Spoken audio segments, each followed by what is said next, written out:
Mrs. Gandhi, can you imagine any circumstances in which you might once again become Prime Minister of India? I can certainly imagine the circumstances, but the question is whether I want to be or whether I'll agree to be or not. What would be the terms under which you would agree to be? No, it's not a question of terms. I don't want to be. You often talk... But in politics, you can't make a very categorical answer. I didn't want to be in Parliament, and I told everybody I wouldn't stand. But here I am. What do you think the Indian people saw in you? Did they feel that you had a particular sympathy for their cause? What made you the figure that you are in their eyes? It's what I've done for them. It's what they've seen that I've done. And yet they booted you out in 1977. Well, I think booted is a strong word. We were defeated, but within less than a month after the defeat, they were coming back to me because there was such a very sustained malicious propaganda that people were taken in by it. When people like your own parliamentary spokesman describe you as the woman to whom the gods have entrusted the destiny of India, what's your reaction? I haven't even heard this phrase. I don't know who's used it. Do you regard that kind of phrase as a meaningless extravagance? Yes, and in India most speeches are full of this thing. If you see the the addresses that are presented to anybody, not me, anybody at all, you will be full of phrases like this. Do you ever feel that you have in any way abused the trust that the Indian people have put in you? No, certainly not. I'd like, obviously, because that's a question directed towards the state of emergency, which you declared in 1975, when you gave yourself very great powers, and you explained, if I'm right, when you wrote to the President requiring the permission to carry out the state of emergency, information has reached us which indicates that there is an imminent danger to the security of India. What was the precise nature of that danger? I'm afraid you can't say anything with great precision. But you talked to your people of a deep and widespread conspiracy of which you were sure they were aware. What conspiracy? Well, it's obvious, isn't it, now? The whole subcontinent has been destabilized. But this was an internal upheaval you were warning. No, it was both. It was supported from outside. But you required the special powers on the basis of internal upheaval. But no, the question was, had it been only internal with no foreign interference, one could have dealt with it in a much easier way. But you didn't even mention, with respect, Ms. Gandhi, you didn't mention foreign upheaval. No, why should one mention everything? No, one doesn't mention everything at any time. Why should one? Could I? But it's very obvious when people have followed the doings of international agencies and who was present at India at what time. And what is happening today is borne out everything that we suspected earlier.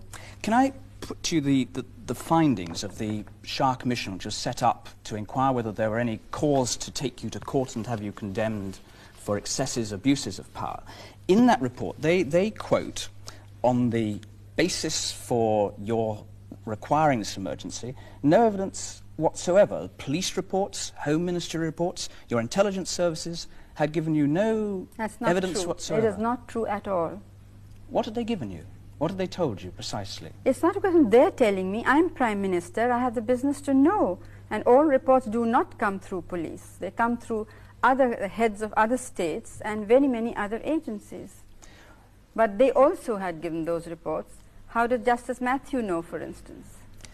Why? And many other people who spoke at that time. This report is an entirely prejudiced, one-sided report. They've completely ignored whatever people had to say on the other side. Most of the people who have given evidence are government servants whose whole livelihood and future depends on what they said here. Do you not respect Justice Shah? He was, after all, a former Chief Justice of India, Supreme Court judge? Who had expressed himself very strongly against me and my policies before being appointed to this. What had he said? He had made speeches against us.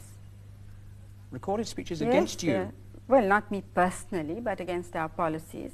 And he appeared against us when we, there was a, in fact, the Parliament wanted to impeach him at one time. Did he not? It's not the reality is that he found against you in the courts on one occasion. I don't think he was in the court against. Can I? But he opposed bank nationalization very, very strongly too. And it's after that that he's been speaking continuously against me and my government. Mrs. Gandhi, was it mere coincidence? And I don't think that in any other country they would appoint, or even in India, there's seldom been a case where somebody who's known to be anti has been appointed to inquire against that person. In fact, at the same time, another judge was approached. But because I had superseded him, he refused to take up these things because he said that people would not think he was fair. Mrs. Gandhi, was it mere coincidence that at the same time the Allahabad High Court had said that you could stay in office as Prime Minister provisionally, but had found you guilty of electoral malpractice, and that therefore there was a serious risk that you would not be able to remain Prime Minister? Was that just a coincidence that No, this came at the same moment? It was not a coincidence. Because you weren't the trying opposition, to escape from that, I mean. No, how does it help me to escape? Now, if I wanted to remain Prime Minister, all I had to do was to listen to the party bosses. They would not have wanted me out at all. I would have been Prime Minister for life. But you were disbarred from holding office under the findings of the court. No, yes, but on what issues? And if you look at your own newspapers, they all said they were very trivial issues. Mrs. Gandhi, I must ask you, did you not concoct a threat to the survival of the state in order to ensure your own survival in power? I'm afraid that's a very rude question, and it's entirely baseless. There's nothing at all to base it on. Well, the Shah Commission, to which I must refer, because it was a commission set up by the government, it's a judicial inquiry, and he is an eminent judge, says very clearly that the reason for, and if I can quote just this, if I may, you've said I've asked you a rude question. No, but may I just say one thing? I would just like to say one thing about what is in the report, if I may, because what he says is that the only evidence he can find is the Allahabad judgment, and on the basis of that, he says thousands were detained, and a series of totally illegal and unwarranted actions followed, involving untold human misery and suffering. That's why I put the question. I don't put it out of a desire to be rude to you, Mrs. Gandhi. In a parliamentary democracy, is a judge competent to override what Parliament has done? The decision I took was ratified by the Cabinet and by the Parliament. It was not only accepted, it was applauded by the entire nation. Had we held the elections in 1976, we would have won hands down. Now, we did not hold the elections because the state of the economy was such at that time. The political situation was all right. But the state of the economy meant that we could see that if we continued, I don't mean us as people, but the policies we were pursuing, if they continued, we could give India a sound and stable economy. Why was it Had we held the elections then, this would not have been possible. Therefore, we jeopardized our political future and chose giving political stability economic stability and soundness to India, rather than saying, well, let us be sure of our election. Why then was it necessary to imprison Mr. Morarji Desai, who then became Prime Minister of India? Was he an economic threat to the state? No, these were the people who were destroying democracy. Destroying democracy? Destroying democracy. How? Because, well, I'm sorry that you people have such short memories, but because they felt they could not win an election, they said, we must take the battle to the streets. Mr. Morarji Desai is on record in an interview having said, we are going to surround the Prime Minister's house, we are going to surround Parliament, we will see that no business is done. That the Prime Minister cannot come out, nobody can go in. Another member of the opposition, now a minister, said that if we cannot win by the ballot, we shall win by the bullet. Somebody else incited the police and the army. That was J.P. Naran, who said disobey illegal orders. He said, why couldn't you have taken, why could I just ask you, why couldn't you have used the law that you already had available to you to arrest these people if they were breaking the law? I'm afraid, you see, India is not a small country like the UK. It is a very big country and very complex problems. And in the whole country, they had created an atmosphere of extreme indiscipline, so that somebody like Mr. Galbraith said it seems to be a functioning anarchy, but it was not functioning, it was becoming an non-functioning anarchy. And at that moment, if we had not stopped it, India would not have survived. Now, unfortunately, the dealings of the present government are taking India along that path once again. The only difference is that because we left a very sound economy, that momentum is sustaining the government. Why was it necessary to remove from every individual in India, and in particular from the tens of thousands who were put in prison, their right to go to court and put their case, their right indeed to know why they'd been detained? Why did you remove those rights? Well, I would like to say with all respect that all this is happening today. There is no emergency in India, but 23,000 teachers who are non-political have been arrested for merely non-violent, peaceful demonstrations for certain demands. But that isn't a justification, surely, for what happened under you. No, but you have to see that if some things are happening all the time, it's not necessarily that something happened in emergency. If the police have indulged in excesses, they have been doing so before, during, and now, since But this is a different case, I'm going to do. Your Home Minister said at the time, I think rather neatly, if perhaps cynically pinpointing the issue, no fundamental rights, he said, have been taken away from any individual, just their right to go to court to enforce their rights. Now that was under the special powers that you took. That was, but it We're was not talking about abuse by minor officials, we're talking about state policy. That is true, but it was just for a very limited period. And we have in wartime a lot of political rights and civil rights are taken away from people, and this for India was as serious as a war period, because it did threaten our very survival. Why was it necessary, Mrs. Gandhi, to forbid newspapers to report the speeches of MPs in Parliament? No, I think censorship was not properly managed, and initially we thought it would be for a very brief period, and some code of conduct would be worked out. That's remarkable, I think. But you say the purpose of pre-censorship, this is government regulations, is to guarantee certain safeties for the state. The chief censor must see everything that's published, and speeches of members of Parliament must not be published in any manner or form, only speeches of ministers. I mean, was that necessary to defend India from collapse? For a short period, yes, because as I said, the situation was more or less going out of control, and it was necessary. There is which developing country has been able to go ahead. Only India has tried this experiment of having social and economic changes through peaceful and democratic means. Now, when these means were threatened, we took a temporary measure. It was I who revoked. I declared the emergency, but also I who revoked it. Immediately before the elections, 21 months later. Well, certainly, but then I did hold the elections. I don't think there's a single instance in world history of this happening. The Shah Commission concluded that the reasons for the measures... I haven't ended at all, because since you're talking about the press, I would like to say something about the press here. A news item came in that the judge who had given his judgment in my election case died, and it was very broadly hinted that I had had him done away with. When the High Commissioner clarified the position that my judge is perfectly hale and hearty, living where he always lives, and a judge of a similar name has died of a much older man has died of a heart attack in another part of the country, your newspapers did not have the grace even to print that contradiction. That seems a curious grounds on which to justify the complete removal of the freedom of the press in India. I'm very sorry, I'm not justifying, I'm just showing. But you don't like the newspapers? No, I'm not. I'm saying that the newspapers are part of a force which is there to obstruct the social and economic changes which we want to bring about. And you try to turn it into a force to support what you were doing? No, we are not interested in support, but we are interested in not having the obstructions. The evidence, Mrs. Gandhi, shows that during that period, for instance, All India Radio, during that period, in 1 month, December 76, had over 2,000 lines reporting government statements, 34 lines recording opposition statements. I'm afraid you'll find exactly the same in All India Radio today.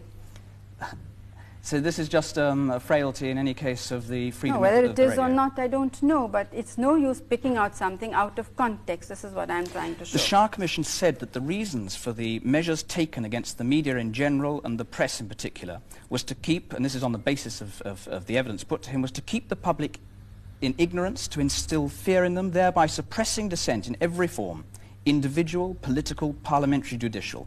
It was used as an instrument of news management aimed at thought control. Look, if you want to give a lecture on the Shah Commission, you needn't have me here. You can give it anyway, as other media are doing. We do not accept the Shah Commission's report, and the people of India do not accept it. They have shown that he is quite irrelevant. His remarks and his findings to the situation which prevailed earlier and the situation which prevailed during the emergency, before the emergency, or after. How does Mr. Shah know what is happening in the political world? What are the forces at work which want to destroy a developing economy? Is a judge competent to decide that? Then why have democracy? Why have elections? Why have political people in power? It was a commission of inquiry which a lot of democracies No, it was use. not. It was a purely vindictive action by the present government. It's very interesting that of the cases referred to the Shah Commission, they did not want to inquire into any cases except those against me or those whom they considered my supporters. They did not even record the evidence or of those who said anything in my favor. He just said this is irrelevant. In the courtroom itself, they had a picked crowd which jeered us. Anybody who wanted to, I mean, we didn't want cheering, but if anybody did, that person was thrown out. I mean, when you take up a thing, you should try and find out the whole background and what has actually happened. I mean, to us, it doesn't matter what the British media says. It's quite irrelevant to India. But it shows that you are divorced from the facts and divorced from what the people are thinking. And if you don't, if you're not bothered about what the people are thinking, then you shouldn't talk about democracy. I certainly am bothered what the people are thinking, and of course one's concerned to try and establish the basis on which they might or might not hold particular judgments. And that's why I'd like to ask you about the 20 months of your special powers. There were, I won't need to remind you, I think some 8 million people who were sterilised. More than 250. This is not, I'm sorry, this is not any, this figure has not been borne out by anybody in any commission. There is evidence to suppose that very large numbers of people were sterilised. But it's been, well, it's been alleged that there was widespread compulsion. If there was compulsion at all, for the purposes of argument, what would be your reaction to compulsory sterilisation? I have expressed myself in government statements as well as privately that I'm not for compulsion. Records from the time, from the Chief Secretary of the Government of Uttar Pradesh. Government attach highest importance to achievement of family planning targets. Failure to achieve monthly target will result in stoppage of salary, suspension and severest penalties. Other states, all eligible cases for sterilisation in my office and department have been sterilised. Persons who have refused to get themselves sterilised have not been paid their salaries. The evidence surely, Mrs. Gandhi, that a combination of intimidation, coercion, economic sanction, not giving people licences, not giving people rights to free education and health and so on, were used by officials throughout India to force people, in effect, to have sterilisation. Yes, they were. Those are major, wide-scale excesses then, aren't they? No, I don't think so. And furthermore, now people realize that if our population goes up at the rate at which is going, their children won't be alive. They won't have enough food or education or any of those rights. Do you accept no responsibility at all? I have accepted all responsibility because I happen to be head of the government. But you believe there was nothing... No, you see, you cannot be categorical about these things. Certainly mistakes, when you take up any major program, mistakes will take place, but there was a very large force working against us, which was determined to use anything it could against us, and I think that they played a very large part in creating these so-called excesses. A lot of them seemed to be in prison. You had tens of thousands in prison. There were endless more forces against you, trying to destroy you, Mrs. Gandhi. Most of the people in prison were smugglers, hoarders, black marketeers. Not dacoits. Academics, students, teachers, politicians? No, they were politicians, but not many academics or students.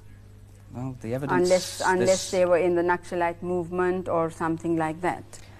Under what? You have some, you are accepting without question a particular evidence which has not yet gone to court, which is sub judice, and which we do not accept. Under what conditions now would you justify imposing a similar state of emergency? Would you do that if you were in charge in India now, where you said there's chaos and terrible problems? Would you do it now? No, because today's chaos is created by the government. You don't think it's quite a different situation. As I said at that time, as you said, that had we taken action in what you think is legal, earlier on, maybe all this would not have been necessitated. And this is why I feel that I was at fault in this, that I did not take action earlier on. But we felt that elections were not far off and we could wait till the elections.